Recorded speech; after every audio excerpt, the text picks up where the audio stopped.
Good morning, everyone. If I can ask you to take a seat, we're about to start our morning GEF Pavilion event dedicated to primary forest.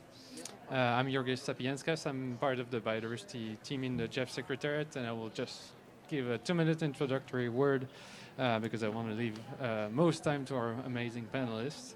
So this morning, the GEF CEO, Manuel Rodriguez, will facilitate a discussion with countries and institutions involved in the conservation of primary forest. As you know, primary forests cover around 1/3 of the world forests nowadays, and science has now clearly established that they are critical for biodiversity, but also for climate. More and more, we have evidence that primary forests store more carbon and more stably than more degraded forests. And we have additional information on their role for regional climate regulation, water cycle, and obviously for many other ecosystem services for which we do not have yet quantifications. They're also home to millions of indigenous peoples whose livelihood, culture, and traditional stewardship is tightly intertwined with these ecosystems. Overall, science, in a nutshell, shows that we won't be able to achieve any of our climate or biodiversity goals that are discussed this week in Montreal without protecting primary forests. And reciprocally, it also shows, in more and more details, that protecting primary forests provides a cost-effective solution to contribute significantly to achieving both goals. Yet, the destruction of primary forests continues at an alarming rate. The area of primary forests worldwide has decreased by over 80 million hectares in the last 30 years, and this is a conservative estimate. If we look at forest loss more generally beyond primary forest, it is estimated that more than 420 million hectares have been lost since 1990 through conversion to other land uses. And among the impact, beyond the impact on biodiversity, climate change, this loss has led also to important spillover risk and actual zoonotic spillovers. Recent scientific evidence has clearly linked the outbreak of the Ebola virus disease in Western Africa to extensive deforestation and fragmentation of the upper Guinean forests in the region. The drivers and the challenges and root causes that are causing this degradation are well known. Agriculture remains the main proximate driver of forest loss worldwide, while logging is the main driver of forest degradation. In Africa, we know that fuel wood also plays an important role in forest loss and degradation. Root causes include market failure and poor incentive frameworks that make productive uses more profitable and than the protection of primary forest, and we have issues with governance and land tenure that is often weak or non-existent. Yet, with the Paris Agreement and the goals that are discussed here, there is a window of opportunity to seize those new political commitments to transform the development trajectory in primary forest and around from natural resource depletion and biodiversity loss to a development trajectory based on natural capital management and productive resources. And this is what we want to discuss today, how to seize that political opportunity window.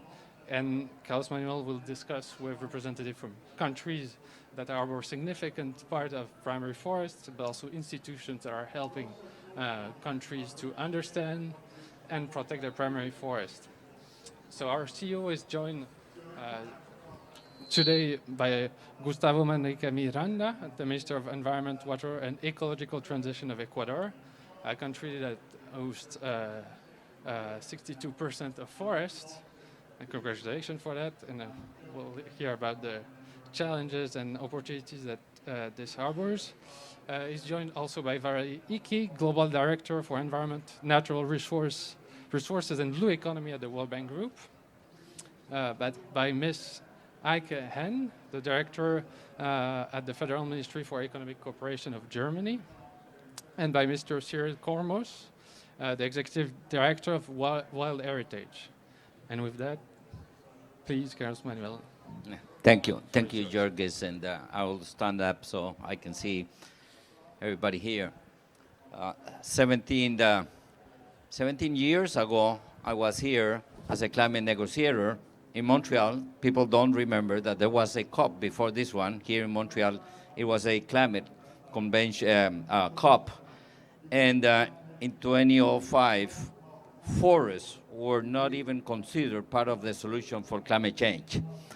It is incredible that not that long ago, we didn't recognize the strategic value of forests to mitigate and adapt to climate change. And forest was basically an issue for the CBD convention.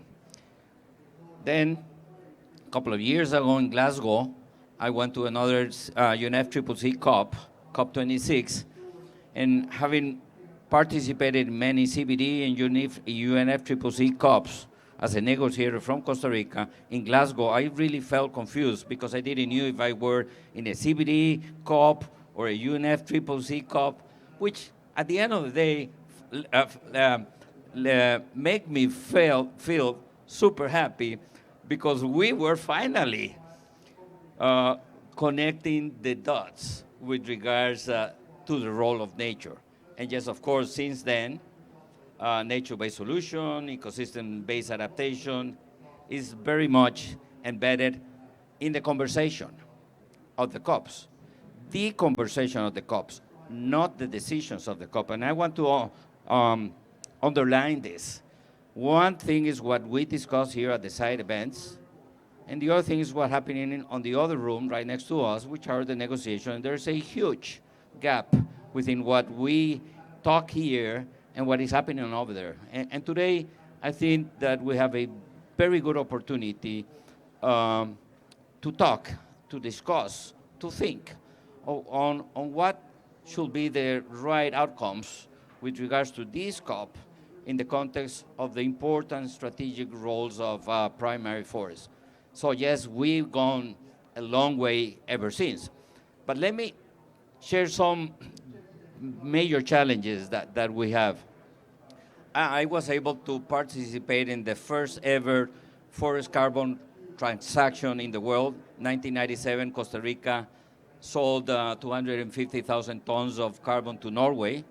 It was even before the Kyoto Agreement, and we were delighted to do that negotiation, and the price of carbon in that negotiation was $10 per ton. Today, the Minister of Ecuador is being offered $5 per ton. We got a major issue with the topic of price and carbon credits. It's not just a matter of transparency and accountability and tracking and verification, MRB. It's an issue of really understanding that REDD+ was created in Montreal. This is the beginning of that process, 2005, where we propose ideas by which we can use forests as a cost-effective way to deal with climate change and loss of biodiversity if we understand that REDD+ is a mechanism to deal with a major market failure, which is the fact that, the benefits of keeping those carbon stocks, the benefits of offsetting carbon from the atmosphere down to the ground should be recognized in a price. And the price of carbon should be at least the cost of opportunity of having the wrong things in the landscape, like extensive agriculture, unsustainable logging of our forests. In 2015, a very interesting report was published by UNDP in the context of the New York Declaration for Forests. That report said that all of these countries attending this COP invest 144 times more financial resources in activities that destroy forests than what we invest in forest conservation.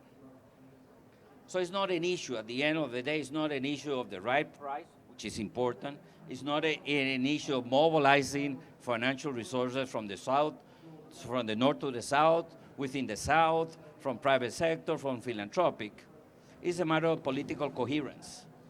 And even though Valerie, myself, and many others work very much in the agreement of the Aichi targets, and there is Aichi target number 3 that says that we need to go from perverse incentives into positive one.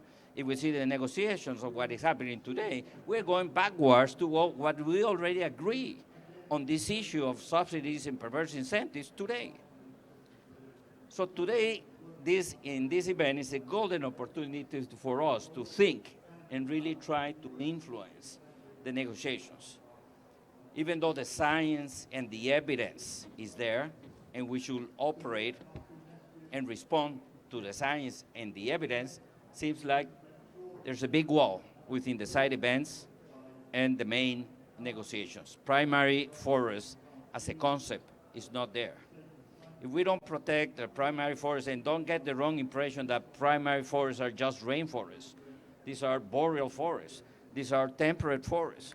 These are forests in the drylands. These are dry forests. These are mangroves. All these natural ecosystems are our life insurances into the future. Nevertheless, the language is not there. And if the language is not there, organisms like the GEF is unable to strategically invest in protecting and using sustainably those resources. So today we have this intention to have an exchange with, a great lineup of panelists today, where we will be hearing from governments, from NGOs, from the NDVs about how we can preserve, use primary forests in ways that help us to be in the safe path for the 1.5, the nature positive aspirations that we want all to be here. With this, I would like to begin my panel asking my dear colleague friend Cyril Kormos, the director from Wild Heritage. Cyril, can you give us the latest scientific data of primary forests and what should happen in this COP with regards to the role of primary forests in the context of the Rio Convention? Absolutely. Thank you, Carlos. I think the key message to understand about primary forests is that these are forests that have been evolving for centuries to millennia to adapt to the particular environmental conditions in which they're found. And as a result of that process of evolution and adaptation over long periods of time, these are the places where you maximize both the biodiversity and the carbon in the same place. And the reason the forest is able to maximize those benefits is because of the biodiversity. So the two are completely inseparable. By far the most terrestrial biodiversity is concentrated in primary forests around the world. At least 66% of the terrestrial species. That's just for the tropics. Probably closer to 80% of the tropics, and that's without the boreal and temperate forests. So there is a hyper concentration of biodiversity in these forests. There's also a huge concentration of carbon. There is far more carbon in primary forests globally than there is in the atmosphere, very easily enough to trigger 1.5 degrees of warming. There's enough carbon just in primary tropical forests to get us beyond 1.5 degrees. So, and a very important point is that there's not just much more carbon in a primary forest. There's 35 to 70% more carbon in a primary forest than a degraded forest. But that carbon is also more stable.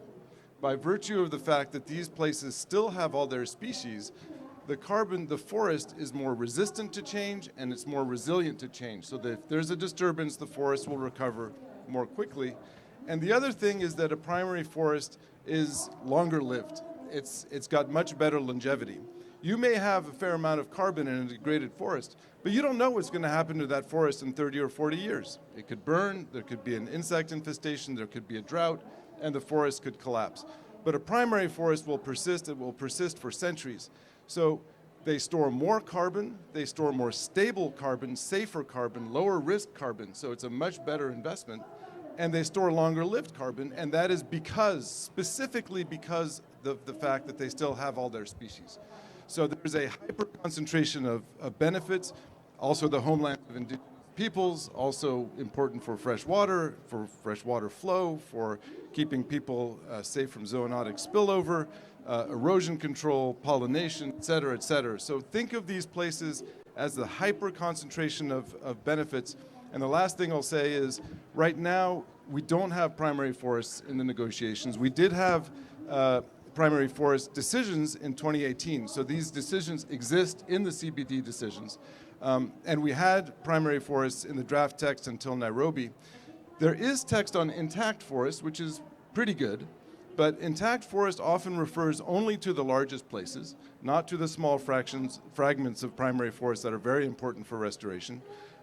And the other problem with intact is it's not defined, so we don't know what activities are allowed, so degradation could very, very easily happen. So we need to be very specific. Primary forests are not the only ecosystems we need to protect, but if we do not protect them, we have no chance on either the climate crisis or the biodiversity crisis. Thank you so much, Cyril. And we got Minister Manrique here, who can be your champion for leading this process with the language of primary forest. Beautiful. So let me turn it over to Minister Manrique from Ecuador. Ecuador is a mega biodiverse country, and don't get the wrong impression that that is because just of the Amazon. It has pristine cloud forests, it has unique dry forests and mangroves.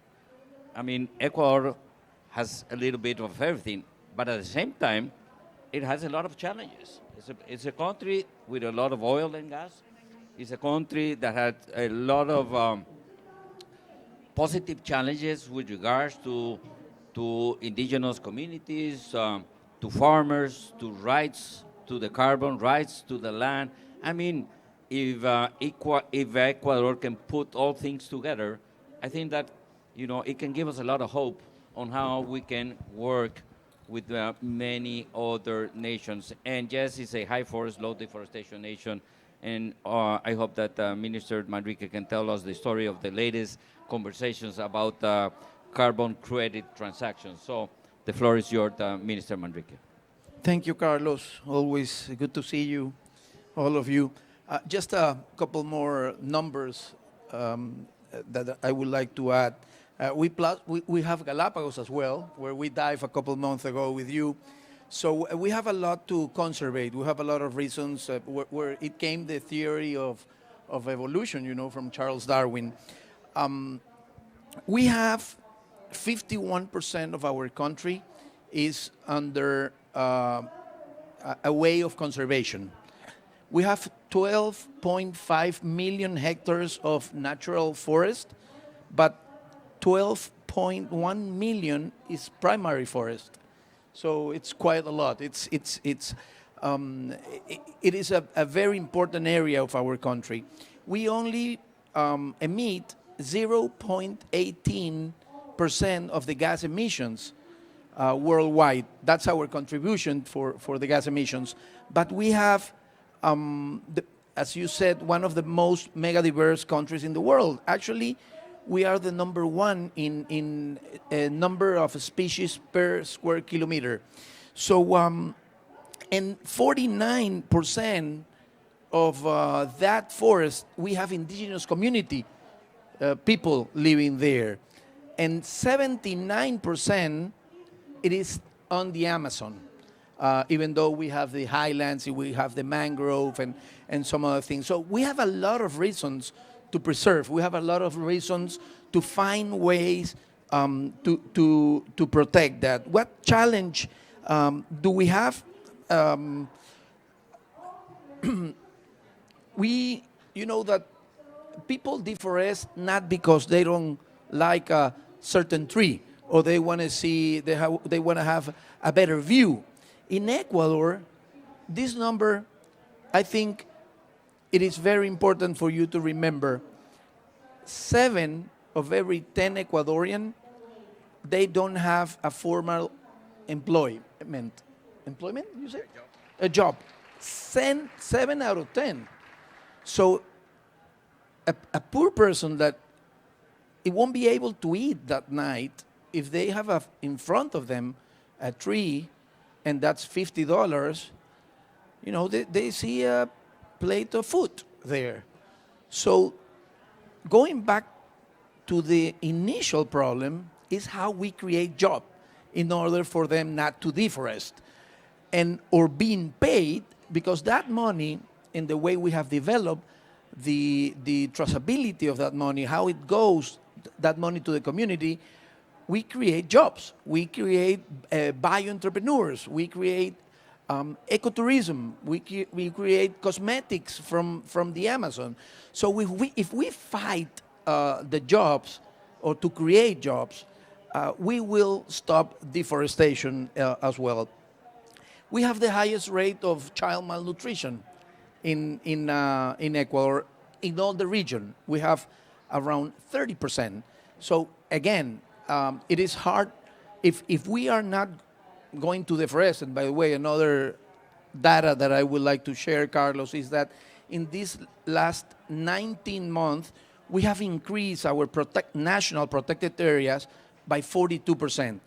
And all of them have come with a financing mechanism to preserve it, because it's not just a paper protecting strategies. It has to come with a financing.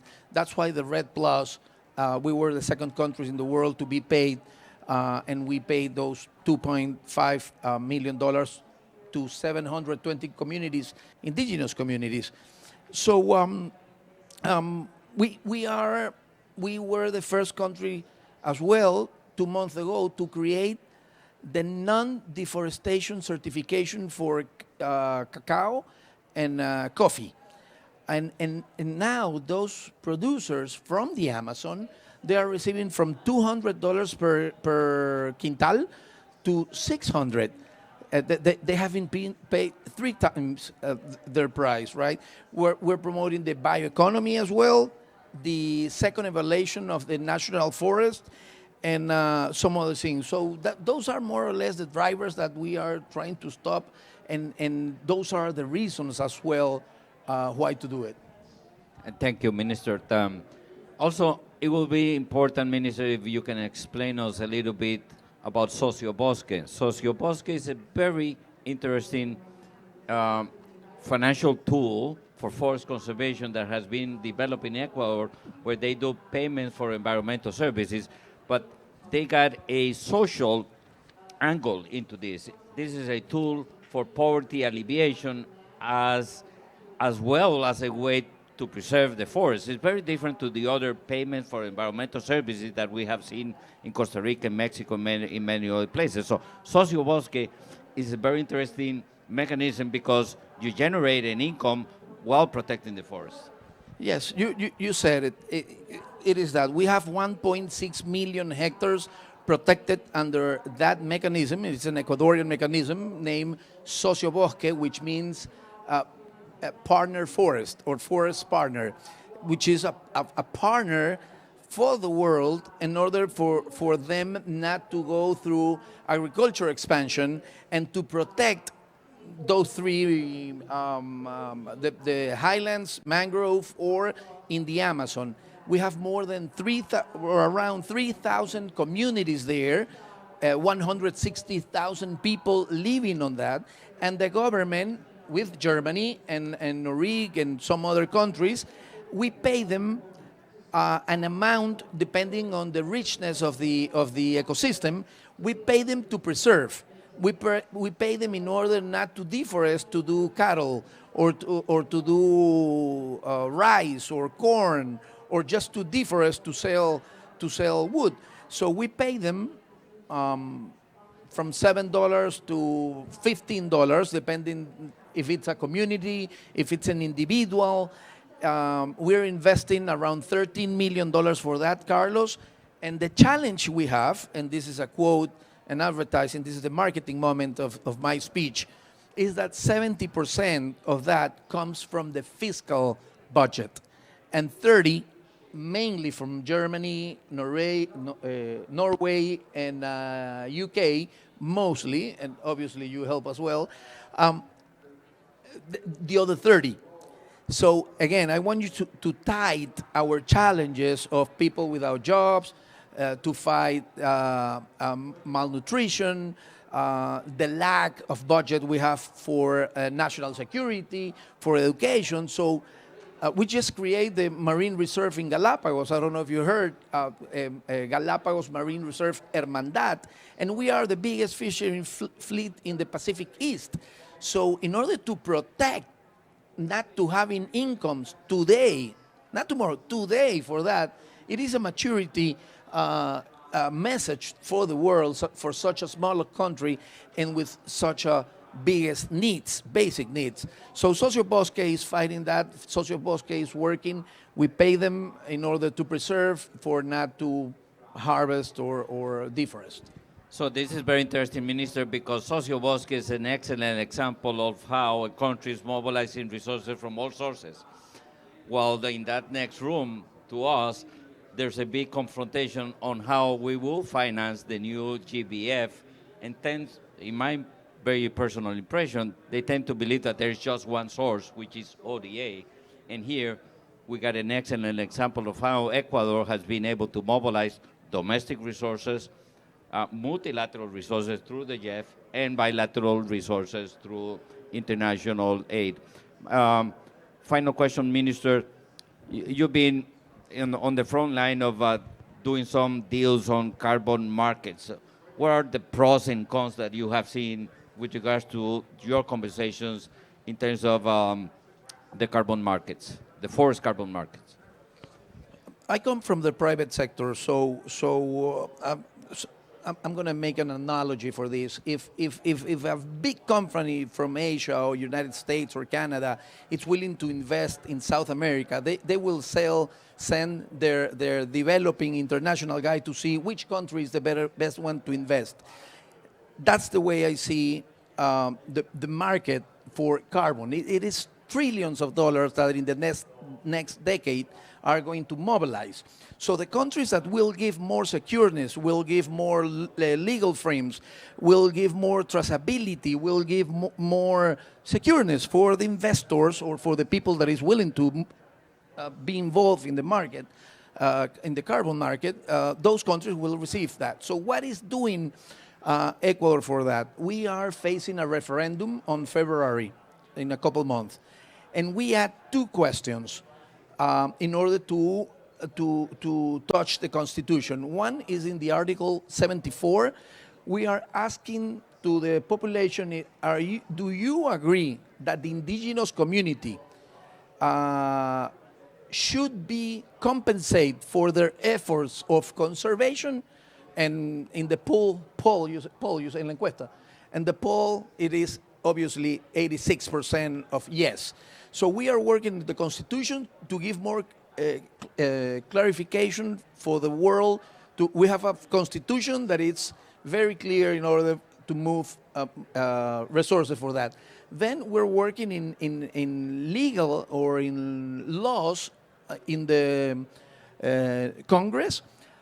We are working as ministry in the PEC, which is a Programa Ecuador Carbono Cero, which is a Ecuador zero carbon program for Ecuador. We have 300 companies there that are moving for carbon neutral for 2030, and we are working in the Internet of Forest as well. So we're trying to give the message to the world that Ecuador, it is really working hard and serious in all the legal frames, in traceability and other things in order to be ready for this moment. Thank you so much, Minister. Then we will come back to you in the Q&A session. Now let me pass it over to Ms. Hen. Thank you for joining us. She represents the BMC, government of Germany, and we had the best, a record-setting replenishment in the GEF early this year. Germany is the biggest provider of funds to the GEF. And also congratulations for the announcement during the Climate Week last September from your government with your additional financial commitments that really helps moving the needle in the right direction, and it generates confidence within parties in this convention. Germany has been a key actor in the support of developing countries in their effort to protect biodiversity and mitigate and adapt to climate change. How important are this topic of protecting primary forests in the context of Germany's foreign aid? Yeah, thank you very much, Carlos and colleagues. It's really great that you provide a stage for primary forests, and with the excellent speakers already on science, and specifically also the example from Ecuador. And I think we heard it already all from the Honorable Minister, the key points. And from a German perspective, Germans have quite a romantic relation to forests and biodiversity, but that somehow over the decades translated in also strong international commitment, strong investment, because, I mean, it's not only about finance, but we also need finance to do what the minister and others have been talking about and is necessary. And primary forests, of course, deserve the center stage, because Restoration Day was yesterday, also very important, but let's keep what we have with all the different benefits that were already described. So I think financing was already mentioned. Yes, we increased our finance for biodiversity, for forests, and are part of all the different partnerships that are up there, but I don't want to focus on this because it's a bit also, I mean, what is lacking and where we all have to do better. And I think I would like to follow up on what the minister mentioned. Policies and an enabling framework is so important to keep the forest and to get rid of nature negative investments and financial flows. And like you stressed, Minister, give the right incentives to all the investors out there, and enable them to invest. So I think one of our key points is really to invest also in partners that want to move reforms and the right policies forward. And I think also what the ministers was highlighting is key for us in our global engagement, is talking about the opportunities that forests provide and why they are destructed. I mean, it's about opportunities for poor people, but also for businesses.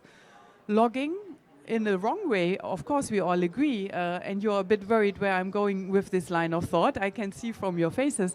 But I mean, also logging is about opportunities, and we have to change this and have come up really with opportunities about preserving the countries for people, for indigenous peoples, for local communities, but also for institutions and governments. And are we good enough in doing that? No, we are not. And we have to come up with more money in more innovative solutions. And I think Germany is definitely a partner for going along this route and try to find new and innovative solutions. And just a last remark, and I really appreciate, Carlos, that you bring it up today, and we want to contribute to the negotiations in a positive way. And we hope to achieve this, but at the same time, I don't know if it's a good thing to say, but no matter what comes out of it, like last week, we have to continue it nevertheless. And so please support us in the negotiations room with a good outcome, but rest assured that we will push for it no matter what. Over to you. Thank you so much, Hen, for your words and your positivism out of this, and definitely it is quite challenging, but sometimes we don't see beyond the first cape of clouds higher in the sky. I was talking earlier with Valerie, which we have been here in this convention for quite some time, and it used to be a lot of like-minded conservationists working in this convention, and we were always saying, Ms. Hen, how do we bring the politician, how do we make CBD and biodiversity politically relevant? Well, now it is. It has become politically relevant. And the work that Germany has been doing in terms of bringing together common approaches with climate and biodiversity. Now we call it nature-based solution in a very simplistic manner. It's very interesting. Tell us a little bit how, from the perspective of assistance for development, there should be more integration in the way ODA should be channeled, and how do we generate more impact with limited resources? Yeah, really one key question. I think part of what came up before is also key to make the best use of the scarce resources, and this is the enabling environment. So that, I mean, we need as many programs and projects, yes, but if we get the policies right, the framework we are working in, I mean, and also the CBD is about the framework on the global scale, that will then target our investments or bring the investments to the right places where they can really have the impact we need. And so I think integrated approaches lead me really, I mean, to praise you also, Carlo, and the GEF replenishment, in the sense that from my perspective, GEF 8 was all about having a even more integrated approach. So with the now 11, I think, integrated programs, and really the key role of biodiversity as really core focus, but also for co-benefits, I think this is the way to go. And if I may also give a message to the negotiations rooms that I partly be in sometimes, is also, I mean, GEF is part of so many discussions, and I would really call upon all of us, all ministers also, to really recognize what the key institution for the CBD, the GEF, is already achieving, and really a learning institution moving forward. I hope you agree with my praise. Can I stand up and applaud you? No, but really, I think some of the problems we face in the negotiations room is that we, for forest, the primary forest, but also for the existing institutions like really GEF at the core, we don't acknowledge the facts. And sometimes are discussing things that are not leading us to really a focused, streamlined international effort to protect biodiversity, to protect the forest. And so we invested also in the replenishment and are the biggest donor, but what is more important, that it is something to invest in, and that enables us already to do what we need to do. And maybe there are things we can do better, GEF can do better, Germany of course can do better, but please let all of us interested in forest be ambitious in the sense that we don't want to come up with the German this and that every year, the World Bank this and that, and not also put pressure on GEF and create more institutions, but really streamline, get more money in the system. I very much agree with the call of Ecuador and others to get more money into biodiversity, but please work also for the most impactful institutions, streamline what we are doing, and put the money in what works best, and GEF works really great. Yeah, thank you so much. I wasn't asked to say it. The more integration, the less fragmentation, and the more impact. So much, Heikki Hem. I know that you need to run out to another event. Anyway, thanks. So last but not least, Valerie Hickey. You know, the conservation champions are not located in the NGO world. They are everywhere nowadays. And one of the most renowned conservation champions is Valerie Hickey at the World Bank, making the system change. The World Bank has been moving fast from financing activities that contribute to climate change and biodiversity in the old days into a golden opportunity to be a major financial source of the system change. And definitely one of the most relevant examples and words that were presented in this COP was Valerie the other day. I think it was last Friday, when you were telling an audience here, Valerie, that if a country is offered funds, finance for a road or for protected areas at the same price, the governments will access, have more interest in roads. But if through blended finance and the use of GEF resources, you can make that loan cheaper for biodiversity in protected areas, governments will decide for that. Can you explain us how the bank is approaching that, how the bank works with the GEF doing leveraging, and how that can help the role of primary forests as a cost-effective solution to the biodiversity crisis and the climate crisis? Thank you, Carlos Manuel. And a bit like you, sometimes I feel like I'm in a parallel universe here, because when we were all here 10 or 15 years ago, it was all us conservation biologists sitting around wishing for a world where you had ministers of finance and you had ministers of environment even interested, and you had the financial sector interested. And today we've got it, which is exciting. But I still think I live in a parallel universe, because, Mr. Manrique, you're the only person I've heard speak about the importance of development, and that this isn't about just solving the climate and biodiversity crisis, this is about solving poverty. Because I think we forget that.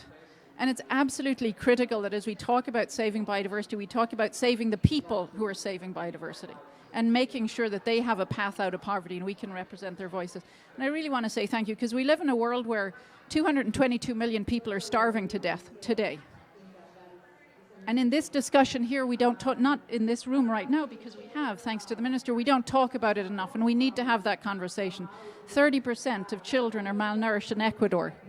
We have to have that conversation here, because it's about finance and where do you spend the finance, and the challenge for a government when they are sometimes challenged. Do I put my money into feeding children? Do I put my money into saving primary forests?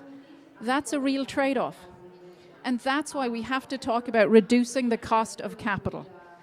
We have to talk about making sure it's not an either-or conversation. It's not that the government of Ecuador has to choose between funding school lunches for children or funding roads, but that they can also fund primary forests. And in part it's because of exactly what Heike was talking about.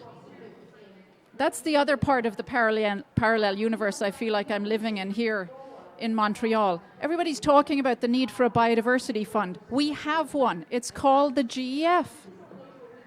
And it's working. Because of investors like Germany, not just through the GEF, but through other mechanisms. We have a grant finance mechanism at the World Bank called Pro-Green. Together, we have been able to use $350 million of GEF and Pro-Green financing to unlock $2.5 billion in World Bank financing just last year, in 1 year alone. And that would not have happened without Germany's contribution through Pro-Green and without Germany and other people's contribution through the GEF. Because when we go to governments and we work and we help them put natural capital, including primary forests, on their balance sheet through natural capital accounting. And this is critical, because we can't ask a Minister of Finance to make a decision around investing in primary forests when they look at their books and they don't see primary forests on their books. We have to include primary forests on their balance sheet, and we do that through natural capital accounting. And then they need to be able to accelerate finance into the sector. And they can do that when that finance includes free money, grant financing, to do the things they won't borrow for. So to prepare projects, to do the kind of policy reform and institution building that they don't want to borrow for, because countries, particularly in a world where interest rates have gotten higher, where the dollar is so strong now it's making interest payments larger, too many countries are in debt distress, they have to be careful when they borrow. So they want to borrow for things with a clear return on investment. And investing in primary forests will give you a return on investment. We have the numbers, we know the numbers, and these are not just numbers in terms of carbon, they're not just numbers in terms of species, they're numbers in terms of jobs, they're numbers in terms of GDP. There's enormous formal sectors, whether it's sustainable forest management, good logging, whether it's fisheries, when you talk about mangroves as part of the primary forest ecosystem, When we talk about nature-based tourism, there are real numbers that are connected with real jobs and real GDP that investing in primary forests will have. So governments will borrow to do that, but they need that grant financing, so they're borrowing at a cheaper price. And it's institutions like the GEF that make that happen. And yes, can we streamline? Can we improve? Can we make it faster? Can we make sure that countries know how to tap that grant financing to reduce the cost of borrowing? Yes. But it is working, and as Heike said, we have to do more of it. Oh, thank you so much. Thank you so much, Valerie. With this, I'll pass it over to Jurgis so he can help me and assist us with a couple of comments and questions from the crowd. I know everybody has a very, very tight program for today, but I would love to open the floor for a couple of comments and questions. Jurgis? I will start with the gentleman at the back. Thank you for the opportunity to speak. I want to appreciate Jeff organizing this, and I'm one of those who's pushing the aspect of primary forest protection. I am a forester by profession, particularly. With all the wonderful presentations done by the German, the World Bank, and I want to thank the Minister for the wonderful presentation. And I have some few questions. The first is, I feel like Africa is not doing any work. I feel like Africa is not doing any work because since I came, most of the case studies are from the Amazons. What is really happening? Is it that because I know how much Jeff is putting in Africa, in the governments, and we have to protect the primary forest? Do we see it like we talk about the frameworks? I come from a country, Cameroon. I'm the director of an NGO based in Cameroon called AGEF. And I know very well we have very good legal frameworks. But what are we doing to make sure that these frameworks, with the contents within this framework, translate to realities on the ground? Because it's not, I'm sorry, but I have the feelings that working across Africa, we have good frameworks, but the frameworks are not translated on the ground. How do we come with a situation where protected area is being declassified for agro-industry? And we're talking about we have to protect this in primary forest.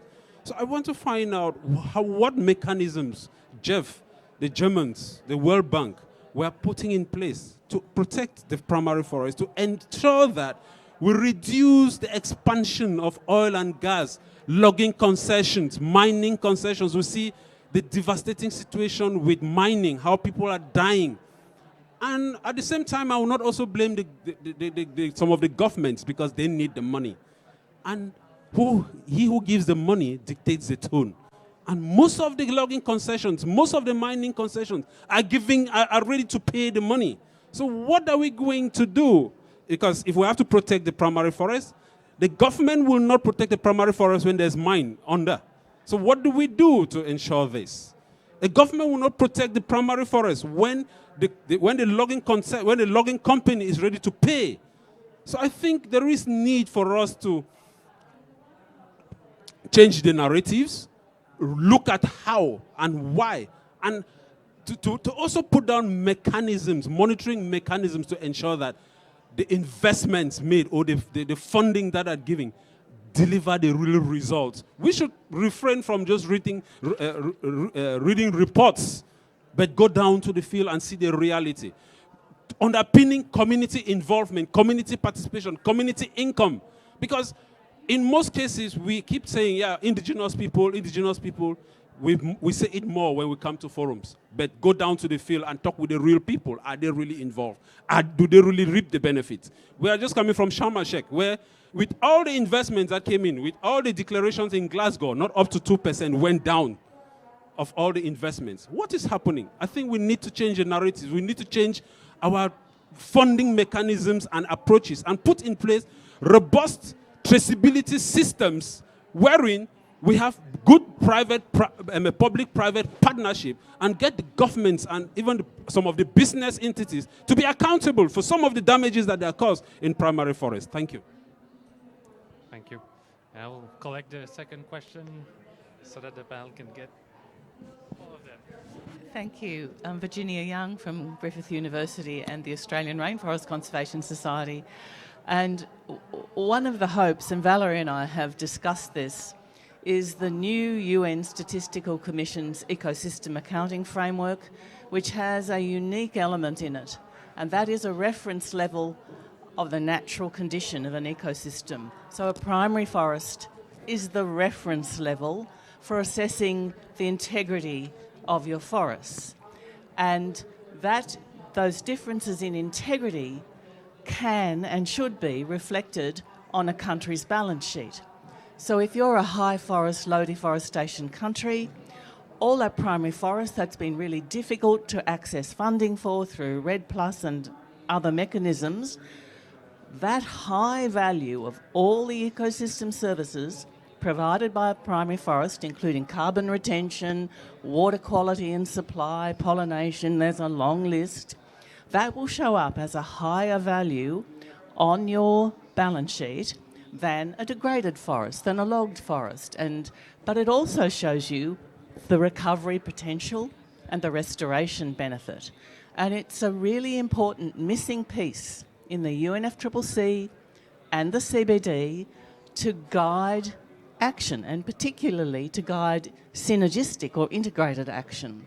So I'm really happy that the World Bank's actually helping countries implement the UNCEA, but I wonder if more needs to be done to articulate the benefits of that framework to provide missing information to guide NDCs, to guide the NBSAPs.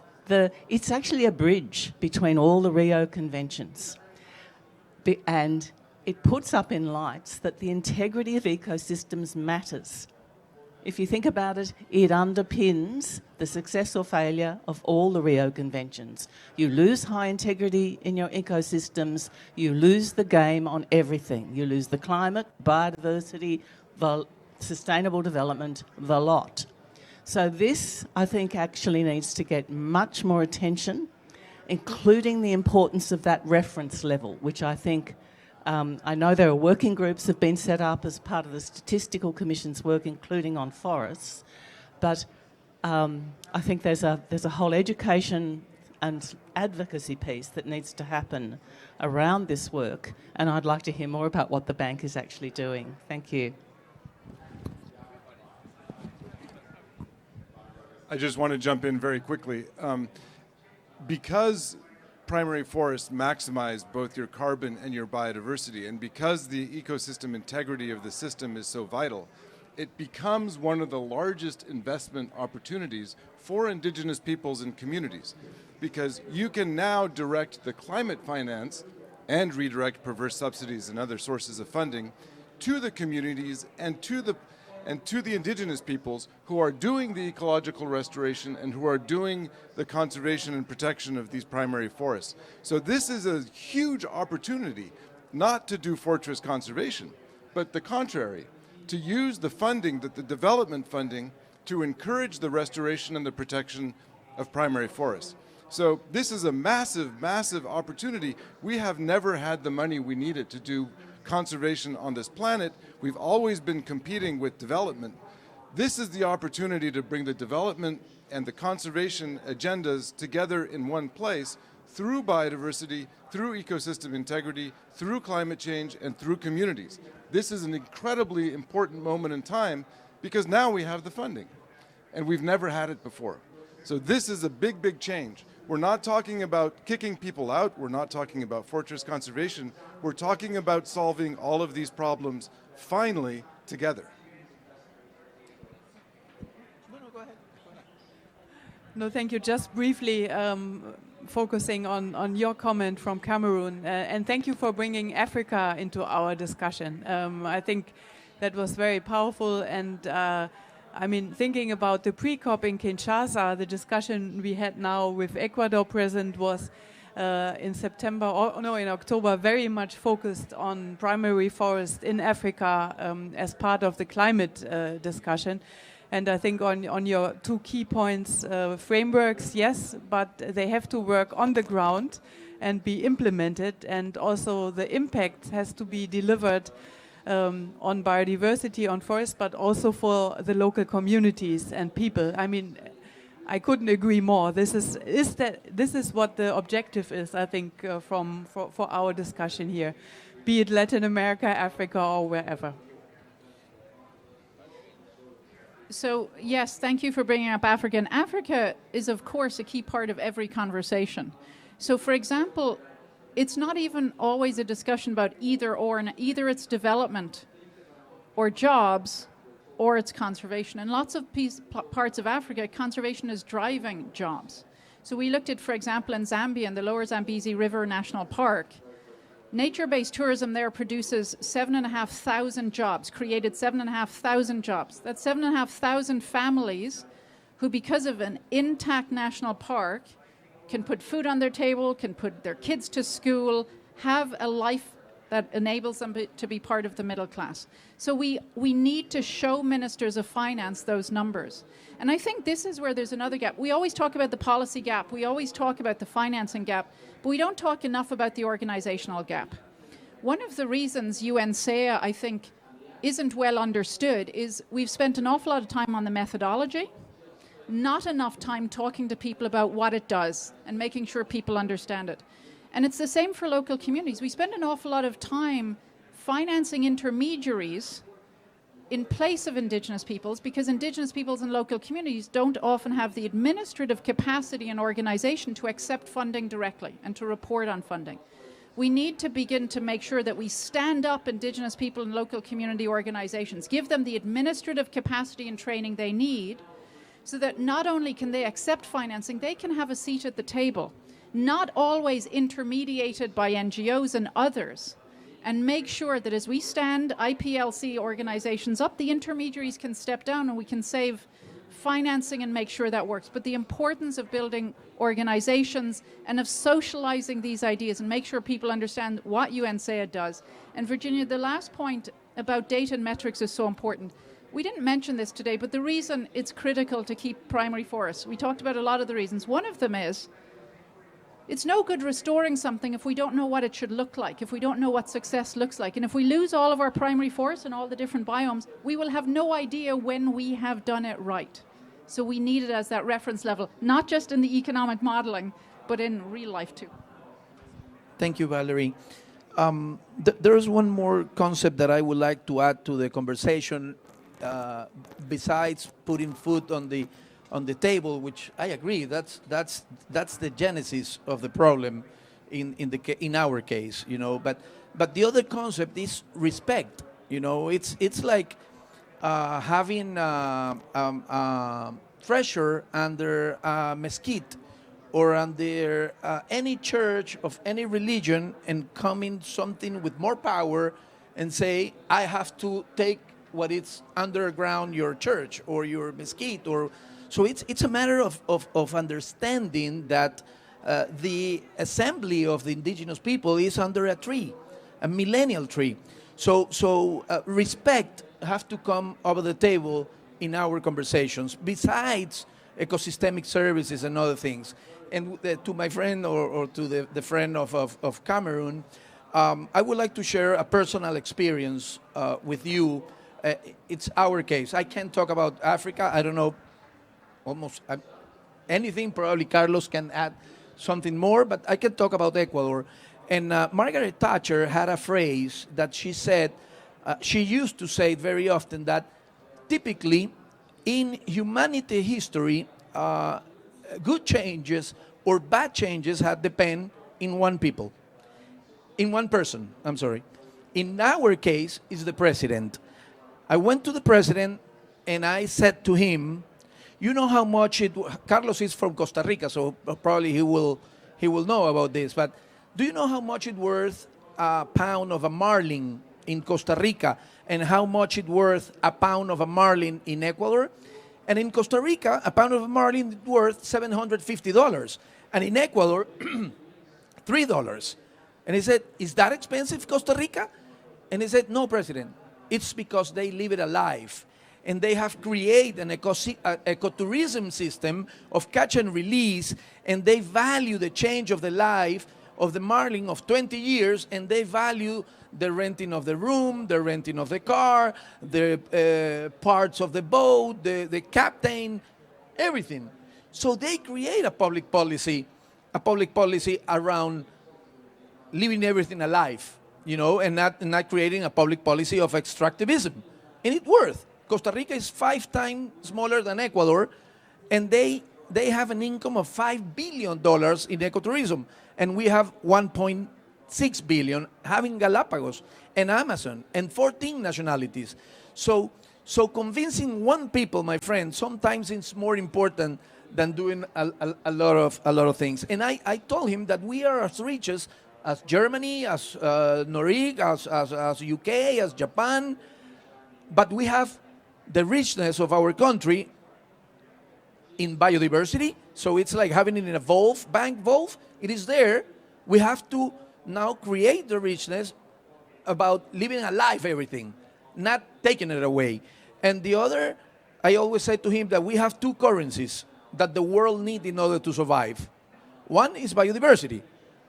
But we have to create, again, the legal frame for the people to pay us for that. And the other one that probably is going to make some noise here, is the minerals. You need the minerals in order to survive in this world, for the solar panels, for everything.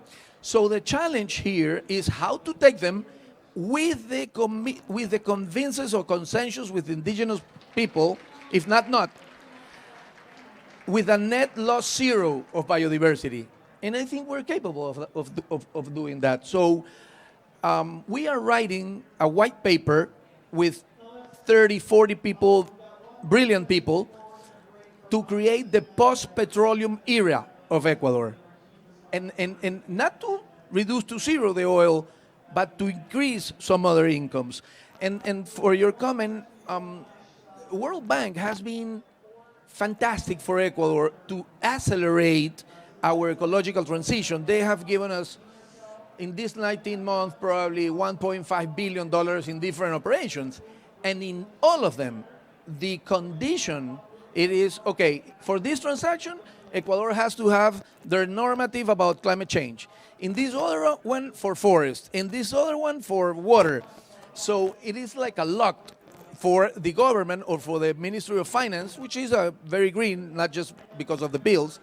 But so the World Bank plays a very important role in order to accelerate everything with us. And finally, I agree that the GEF is doing a great work. And actually, we are pushing a 10-point plan, which is a 10-point plan to preserve biodiversity, that it's like a parallel to the rooms that are negotiating. And we have 32 countries with endorse of that, and it is a political vision of how to mobilize the money for that. And in the point 8, we all agree, these 30-something countries, we all agree that we shouldn't create another institution. We should work through or under GEF umbrella. So thank you. Oh, thank you so much to all the panelists. Please join me in thanking them. Cyril, we got the champion for including the primary language in the target number 1 over here. So you need to follow up on this one. I think that the conclusion, the takeaway message here from this panel is that primary forests are too precious in terms of biodiversity, human well-being, and climate change for us humans to continue messing around with them. So thank you, my dear friends and colleagues. Thanks to all the participants, and enjoy the rest of the day.